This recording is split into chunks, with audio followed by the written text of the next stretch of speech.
یہ نوجوان بیوہ ہر اعتبار سے مثالی خاتون تھی۔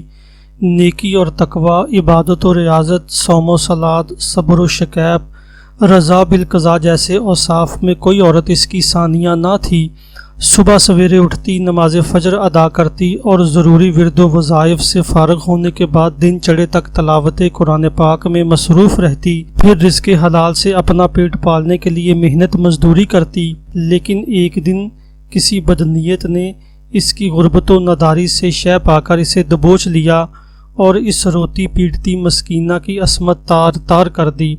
اگر یہ خاتون کسی پنچایت یا عدالت میں اپنے اوپر ٹوٹنے والے پہاڑ کی داستان سناتی اور اس ظالم درندے کو کیفر کردار تک پہنچانے کا مطالبہ کرتی تو یہ اس کا حق تھا، لیکن بگڑے ہوئے معاشرے میں غریب کی فریاد کون سنتا ہے؟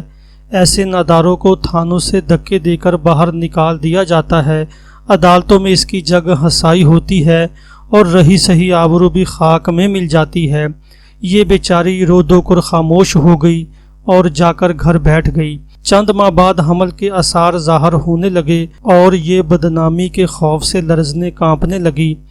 آنے والا ہر دن اور ہر رات اس کی پریشانی میں اضافہ کر رہے تھے۔ نہ سو سکتی، نہ بیٹھ سکتی تھی۔ عین ممکن تھا کہ سنگ دل رشتہ دار اس کی مجبوری و مقہوری کو سنے بغیر اسے قتل کر دیتے اور اس کی لاش ٹکڑے ٹکڑے کر ڈالتے۔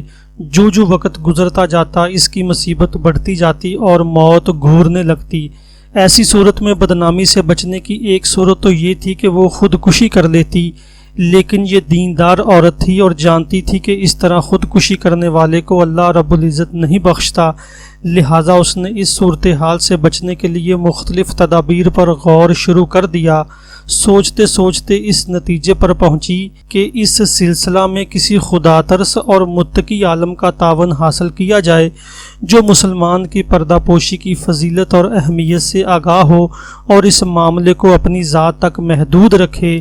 چنانچہ اس کے دل میں آیا کہ امام ابو جعفر احمد بن مہدی کے سوا یہاں اور کون ہے جو میری مجبوری پر ترس کھائے اور میرا پردہ رکھے۔ مسلمان کی پردہ پوشی کرنا محض عمدہ خلق ہی نہیں بلکہ افضل عبادت بھی ہے۔ حدیث شریف میں ہے ترجمہ، جس نے کسی مسلمان کے گناہ پر پردہ ڈالا اللہ رب العزت اس کے گناہوں پر دنیا و آخرت میں پردہ ڈالے گا۔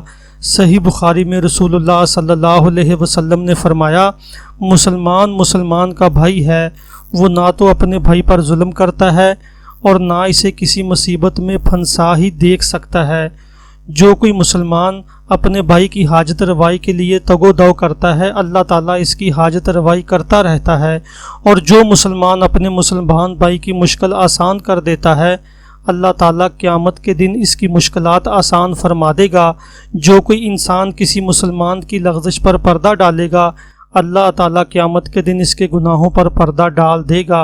امام ابو جعفر احمد بن ہادی جیسے محدثین کرام نہ صرف یہ کہ جمع علوم و حفظ و متون کے دلدادہ تھے، بلکہ وہ علم و عمل، اخلاق و توکل، جود و سخا، خودداری و غمساری، اثار و قربانی اور صدق میں اپنی مثال آپ تھے۔ یہ لوگ خلیفہ وقت کے علاوہ نہ تو کسی شے کے دست حق پرست پر بیعت تھے اور نہ ہی کسی سجادہ نشین کے خلیفہ مجاز۔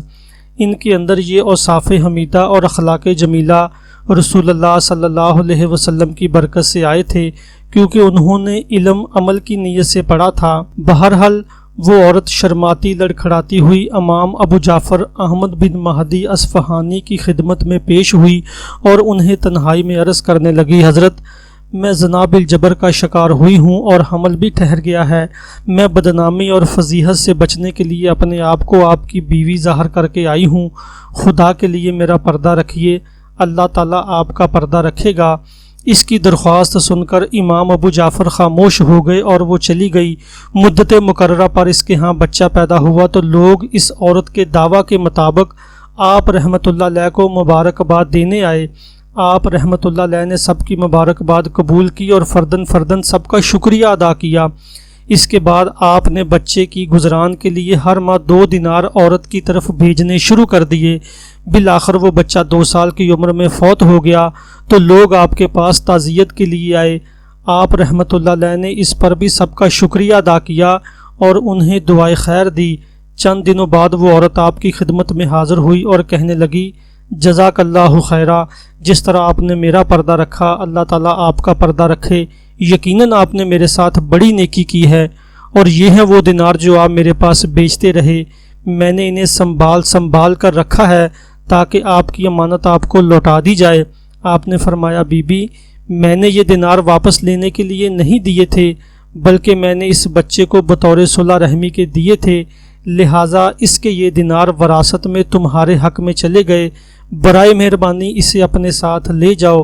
اللہ اکبر۔ مسلمان عورت کی پردہ پوشی اور نسبت اللہ غیر کے بچے پہ خرچ کرنا سوائے اللہ والوں کے اور کون کر سکتا ہے؟